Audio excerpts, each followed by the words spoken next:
Here you can see Sake, it's one of our other monkeys, typing on a keyboard. But now this is telepathic typing. So to be clear, this is he's not actually using a keyboard. He's moving the cursor with his mind to the highlighted key. Now technically, can't actually spell, and so I don't want to oversell this thing. But what's really cool here is Sake the monkey is moving the mouse cursor using just his mind, moving the cursor around to the highlighted key, and then spelling out what we want to spell. But and then so this is something that could be used for somebody who's say quadriplegic or tetraplegic human. Even before we make the spinal cord stuff work, is being able to control a mouse cursor, control a phone, and we're confident that someone who has basically no other interface to the outside world would be able to control their phone better than someone who has working hands. I think it's also important to show that Sake actually likes doing the demo, and is not like strapped to the chair or anything. So it's yeah. So the monkeys actually enjoy doing the demos because they get the banana smoothie, and it's kind of a fun game. So I guess what I'm trying to make is like we care a great deal about animal welfare, and I'm pretty sure like our monkeys are pretty happy, you know. So as you can see, pretty quick decision maker on the fruit front. So for the first two applications we're going to aim for in humans are restoring vision, and I think this is like notable in that even if someone has never had vision ever, like they were born blind, we believe we can still restore vision. We can stimulate neural activity in the brain by injecting current through every channel. This is important because it allows us to bypass the eye and generate a visual image in the brain directly. In this image, I've highlighted the calcarine sulcus in red in an MRI. It contains a map of the visual world, the visual field. It's about surface area equal to a credit card on each side. One of the seminal discoveries was that every cell in the visual cortex represents only a tiny part of the visual field. Your perception is made up of a mosaic of tiny receptive fields, each belonging to a single cell in your visual cortex. So if you record from one of these cells in a monkey, say in this location, you can find a very tiny region of the screen where a light stimulus will cause modulation of that neuron. This is a schematic of what a visual prosthesis using our N1 device might look like.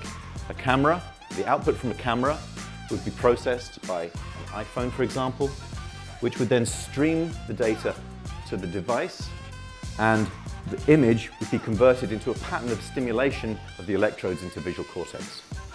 With 1,000 electrodes, we might be able to produce an image resembling something that you see there on the right. So our first steps along these dimensions for our device is what we call the N1 implant. It's a size of about a quarter, and it has over 1,000 channels that are capable of recording and stimulating. It's microfabricated on a flexible thin film arrays that we call threads. It's fully implantable and wireless, so no wires, and after the surgery, the implant is under the skin and it is invisible. It also has a battery that you can charge wirelessly, and you can use it at home. For implanting our device safely into the brain, we built a surgical robot that we call the R1 robot. It's capable of maneuvering these tiny threads that are only on the order of a few red blood cells wide, and inserting them reliably into a moving brain while avoiding vasculature. So here it is. That's our R1 robot with our patient Alpha, who's lying comfortably on the patient bed. This is what we call the targeting view. So what you're seeing is this is a picture of our brain proxy. And the pink represents the cortical surface that we want to insert our electrodes into, and the black represents the vasculatures that we want to avoid.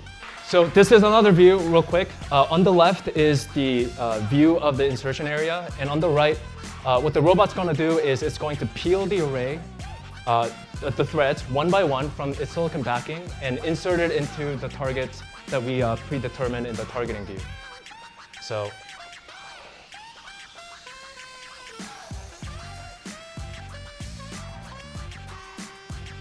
there you go. That's the first insertion.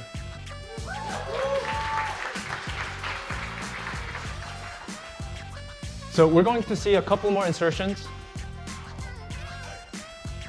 The whole process of inserting about 64 threads in our first product is going to be around 15 minutes for this robot. Since I joined in 2017, we've also done a handful of iterations to optimize the thread insertions of the robot. One of the challenges that we've had to face has to do with the optomechanical packaging. So as you can see here, there's about 3 primary optical paths that are really valuable for us to have reliable thread insertions. One is the visible imaging of the needle inserting the thread. And then another is the laser interferometry system called OCT, optical coherence tomography, that gives us the precise position of the brain while it's moving in real time. And then also we have to provide lighting and illumination to see what's going on in the visible light camera. And doing all this where the needle is at the bottom of the craniectomy, especially when it's close to the skull wall, can be pretty difficult to fit everything and be able to see it. So the way that the team solved this is by putting all 3 of these optical paths into one optical stack using photon magic or polarization, whatever you want to call it. And that enables us to do vessel avoidance in real time. So as I mentioned, the brain is moving, and where we place targets in the beginning may not be where you want to insert at the moment the needle is going down there. So the robot can actually detect the vessels and then determine if we're going to insert onto a vessel or not, if it's safe to insert, and then that way we can avoid inserting onto major vessels. So for persons with spinal cord injury, the connection between the brain and the body is severed. The brain continues functioning normally, but it's unable to communicate with the outside world. You've already heard about how we can use the N1Link as a communication prosthesis to help someone with spinal cord injury control a computer or a phone, but it can also be used to reanimate the body. Let me show you how. If we could place electrodes into the spinal cord, say in a motor pool adjacent to lower motor neurons, we could stimulate those neurons, activating them, and in turn causing the muscle to contract and movement to occur. Here you can see a view from the R1 robot. It's a targeting view, and we've placed electrodes across many millimeters of the spinal cord. And the R1 robot is able to insert those electrodes deep into the ventral horn, into motor pools, in very close proximity to lower motor neurons. This is important because it allows them to have a localized connection to those neurons and activate very precise movements. Okay, so here's a pig walking on a treadmill, and you may have seen something like this before in a previous Neuralink presentation. But unlike before, this pig has more than one Neuralink device. There's a device in the brain, but there's also one in the spinal cord. And we can stream neural data from these devices in real time, and use them to do things like decode the movement of the joints of the pig. So here you can see on the left a time series of the hip, knee, and ankle, and we're decoding those movements. So this is super cool, but that's actually not what we want to do. We want to go in the other direction. We would like to stimulate the spinal cord and cause movement to occur. Okay, so let's stimulate an electrode. So here's one electrode on one thread that when we stimulate causes a flexion movement of the leg. So on the left you can see the movement of the joints, and you can also see the time series of the stimulation pattern in yellow. So the leg is moving up. Here's another electrode which when we stimulate causes an extensor movement. This is actually a little harder to see because the leg is straightening and the hips are shifting, but if you look carefully you can see how the leg is moving. We can stimulate on a great variety of threads and produce different movements and actually sequence them spatial-temporally to provide patterns. So on the left you can see a time series of different stimulation on different electrodes. You can see the movements of the joints. And on the right we're zooming in on muscle activity that gives us an idea of the kind of strength and power and specificity of those movements as well. So in addition to doing sequences, we can also achieve sustained movement. These are powerful muscle contractions of the sort that you might need for standing or other load-bearing activities and are really crucial for interacting through the world. We have a lot of work to do to achieve this full vision, but I hope you can see how the pieces are all there to achieve this. And if you find this prospect as exciting to you as it is to me, I hope you'll consider joining us here at Neuralink. Thank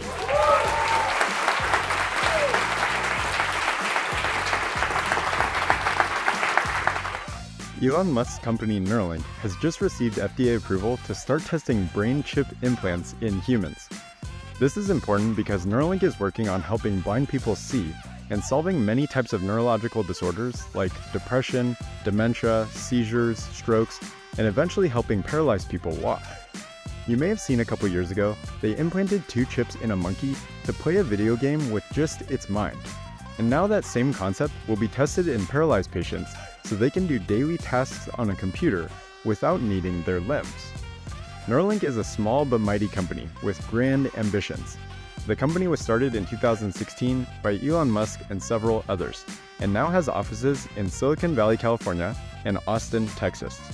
This major milestone of getting FDA approval is a huge step in bringing this amazing technology to those who need it most. Welcome to Neuropod, a channel covering all topics related to Elon Musk's brain-machine interface company, Neuralink. In this update episode, I'll share a clip of Neuralink's head neurosurgeon, Dr. Matt McDougall, discussing the safety of the implants. We'll look at a close-up view of Neuralink's electrode threads.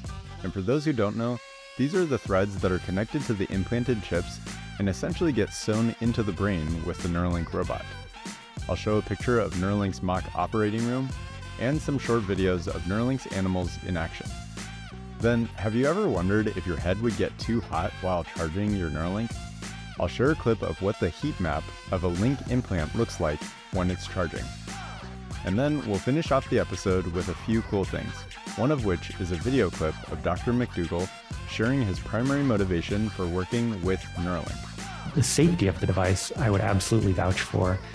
From the hundreds of surgeries that I've personally done with this, I think it's much safer than many of the industry standard FDA-approved surgeries that I routinely do on patients that are no one even thinks twice about their standard of care.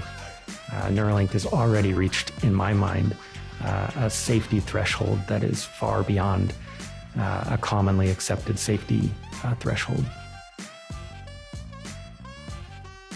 Neuralink has started to share more details about the tech they're using and building. One post from their Tech Tuesday series on Twitter gives us a close-up, zoomed-in view of the electrode threads they insert into the brain.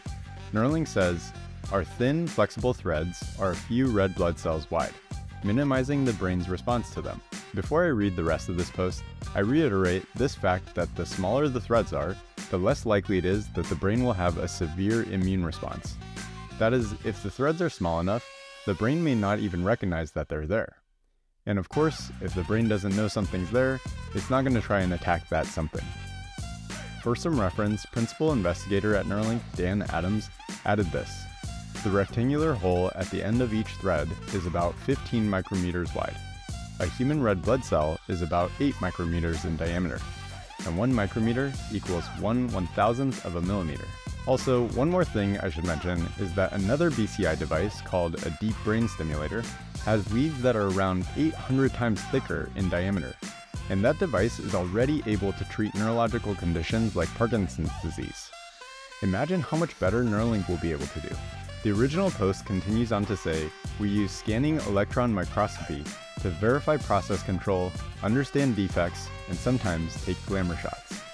Fortunately, more info about the threads were given with this next post.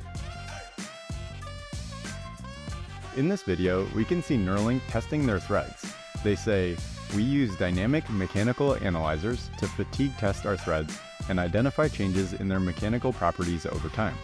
It's hard to spot, but here you can see us testing a thread by emulating the brain motion due to our heartbeat at 1 Hz and an accelerated test at 10 Hz.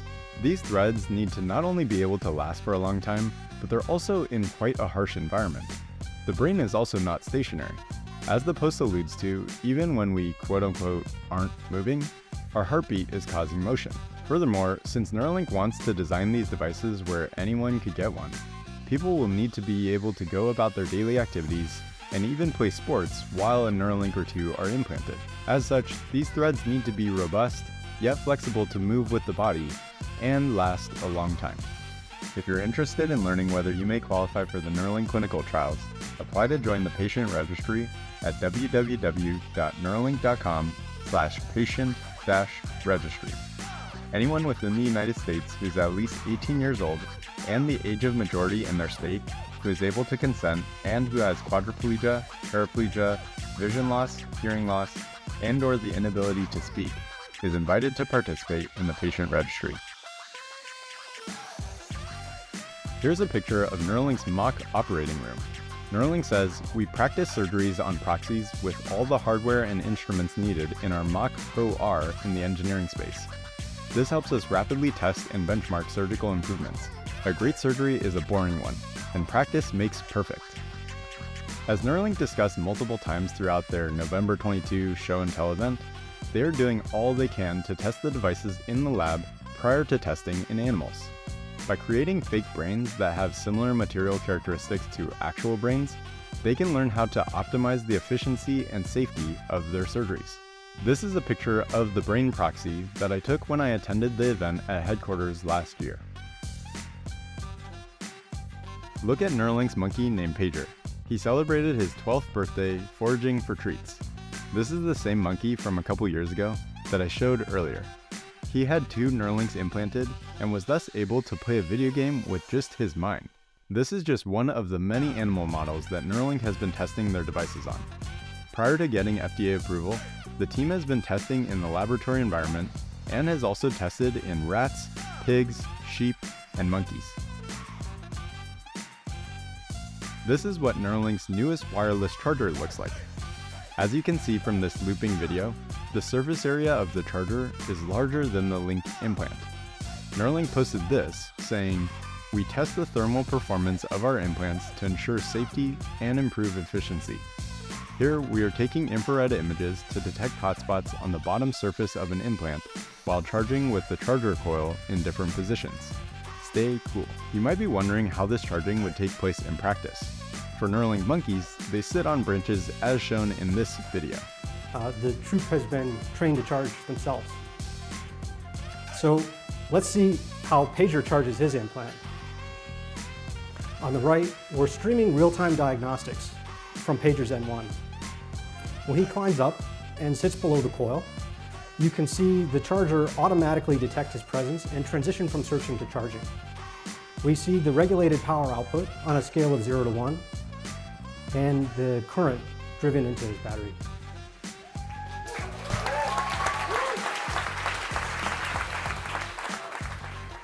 And for humans, the plan is to have the charger inside some type of headwear, whether that be a nightcap or a baseball cap. This is the primary thing that drives Dr. McDougall to work with Neuralink. I love the idea down the road, and we're talking, a 10-year, maybe 20-year time frame of humans just getting control over some of the horrible ways that their brains go wrong, right? So I think everybody at this point has either known someone or second order known someone, a friend of a friend, who has been touched by addiction or depression, suicide, obesity. These functions of the brain or malfunctions of the brain are what drives me. These are the things that I want to tackle in my career. I also often get asked about the pros and cons of surgically implanted devices versus non-invasive devices. Dr. McDougall articulated this nicely. He shared the primary reason why invasive brain-machine interfaces are more appealing than non-invasive BMIs or wearable headsets. That's a useful way to think about these assistive devices. How much information are you able to get into the brain and out of the brain usefully? And right now that number is very small, even compared to the old modems. But you have to ask yourself, when you're looking at a technology, what's the ceiling? What's the theoretical maximum? And for a lot of these technologies, the theoretical maximum is very low, disappointingly low, even if it's perfectly executed and perfectly developed as a technology. And I think the thing that attracts a lot of us to a technology like Neuralink is that the ceiling is incredibly high. there's no obvious reason that you can't interface with millions of neurons as this technology is refined and developed further. So that's the kind of wide band, high bandwidth brain interface that you want to develop if you're talking about a semantic prosthetic, an AI assistant to your cognitive abilities. The more sci-fi things that we think about in the coming decades.